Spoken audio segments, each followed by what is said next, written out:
Today's review comes from Azvex, another beer from Azvex from Liverpool. This is a Seasick Heart and it's an IPA, but what's it going to be like? Keep watching to find out.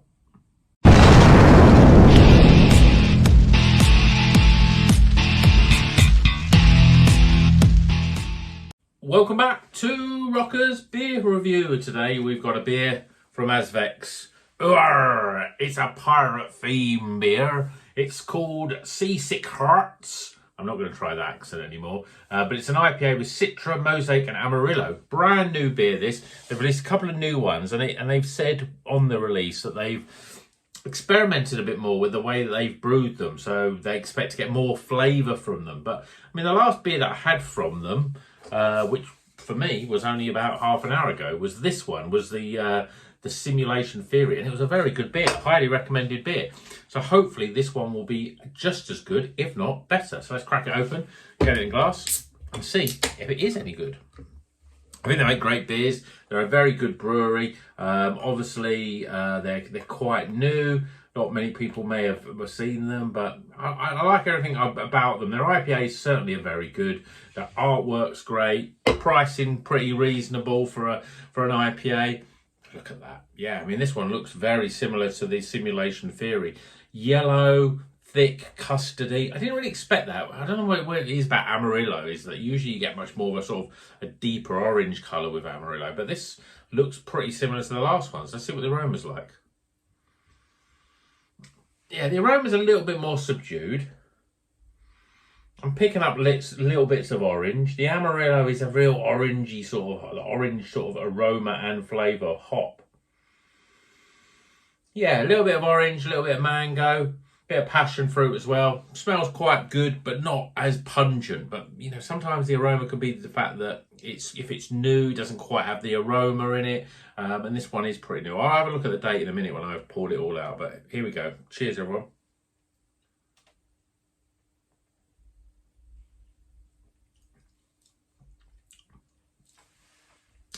Tastes pretty damn good.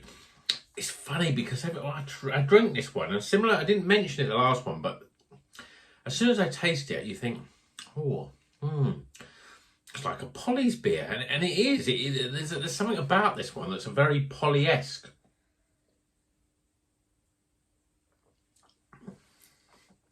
I think it's obviously the way that it's brewed, not necessarily the hops, because like obviously Polly's use lots of different hops. They've used different hops.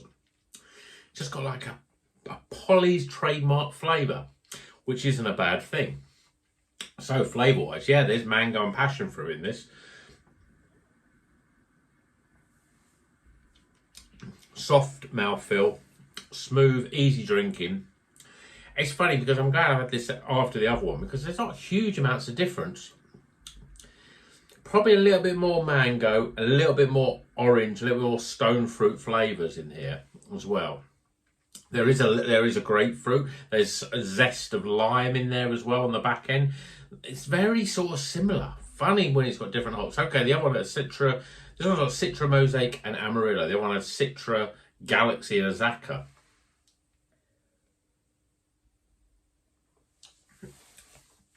It's something a little bit light. It's a little lighter.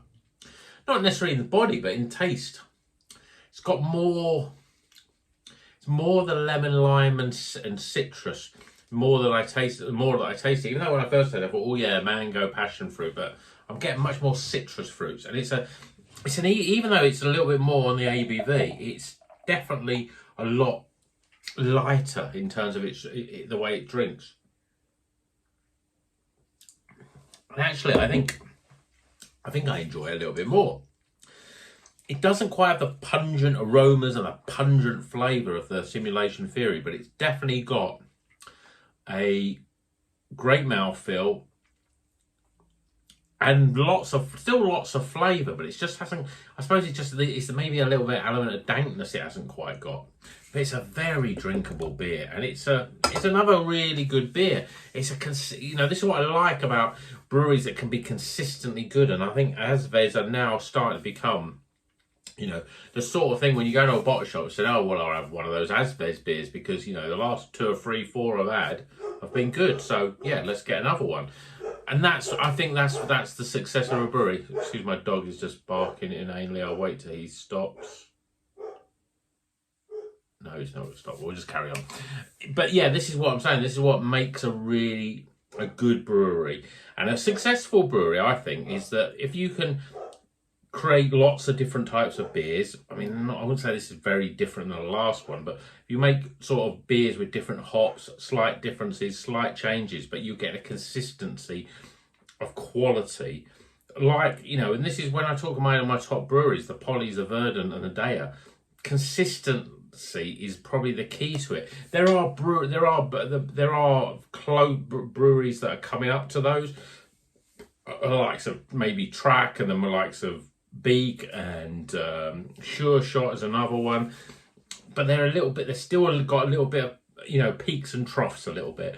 But with these is that they're setting a bar reasonably high, and they're sort of, I wouldn't say they're pushing it that far further, but they're not dropping. They're sort of staying at this sort of level, and I think that makes them more successful, because people go, yeah, I know what I'm getting. I know I'm going to get a good beer. Maybe I'm going to get a great beer, depending on the hops and everything else. You know, it could be it could be a really good beer, but this is still a very good beer. It's what I want from a craft beer. It's got those flavours. It's definitely lighter though. It's just a lighter. It's almost as if there's less hops gone into this. It just doesn't have that sort of, I don't know, that the sort of thickness of flavour, if that makes any sort of sense. There's a lightness of flavour, but I think I actually enjoy that. It means it's more drinkable, and it means that, I don't know, I just enjoy it more. It's just at the right sort of level. Sometimes you can get some beers that are so dank, and then you drink a beer afterwards and you're still tasting that last beer. This one is like I wouldn't say it's watering. I don't think it sort of washes itself away. It has a front end and a back end to this beer. It's just a little bit lighter of touch, but it's still a very good beer. So I think that whatever they've done with this new one, I think that's a success in terms of the way that you enjoy the beer. I don't know, it's a difficult one to explain. But another great cover. They actually released this one and another beer, something about like Skull and Bones or something like that, which was another pirate themed. And I was going to buy both of them because they were brand new, but I stopped and thought I'd just buy one of them because they both were 6.4 and they both had the exact 3 hops in it. I think that they've experimented between the two, so they may be a bit different. But I didn't find that out until just before I did this video. So I just bought one, and I bought another Azvex that was a different hop beer. But this is still good. Great artwork, good value for money, good flavour, nice body, mouthfeel and everything else. So it's another winner for me. I can't wait to hopefully get there at some point to their tap room and spend an afternoon savouring all their different beers, because they're really, really good. So, hope you've enjoyed this video. We're going to get scores coming up right now, and until then, keep on rocking, folks.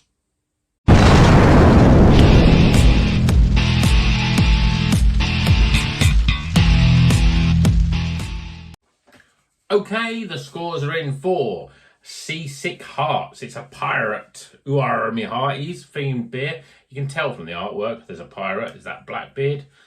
Maybe it is, maybe it isn't. But it's a great beer. We've got Amarillo, we've got Citra and Mosaic, 6.4% IPA, very sort of New England-esque. You know, some of these beers, it's amazing that some breweries always say, oh yeah, it's a New England IPA, or it's an EPA, you know, whatever you want to call it.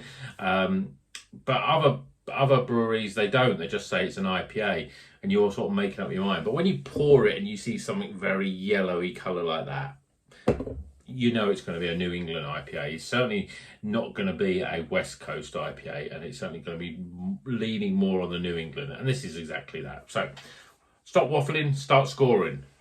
Aroma. Appearance. Flavour. Value for money. My overall experience.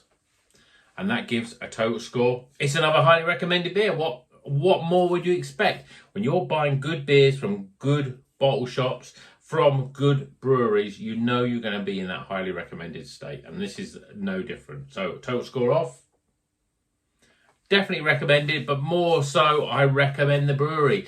Azvex, they're definitely a brewery you should definitely try if you haven't already. But let me know, if you had a beer from Azvex that's been a favourite of yours, did you have a beer that was so great that you thought, yeah, I'm going to keep buying them every month or every week even, you're going to make sure you're going to have one of these in your drinking repertoire, as it were. I think they're great. Great artwork, great beer, great prices, definitely worth trying them, definitely worth drinking them. So, hope you enjoyed this video. Until the next one, like it if you like it, of course. If you don't, then give it a thumbs down. But subscribe if you're not a subscriber. If you've just stumbled upon this channel from the World Wide Web, on YouTube, whatever, maybe you've seen a supermarket and you thought, oh, well, let's see what other beers he's reviewing, then please subscribe, because we've got lots of great beers and I'll consistently review great beers. Not just New England IPAs, but mainly New England IPAs. So, until the next one, please don't forget to drink good craft beer and keep on rocking.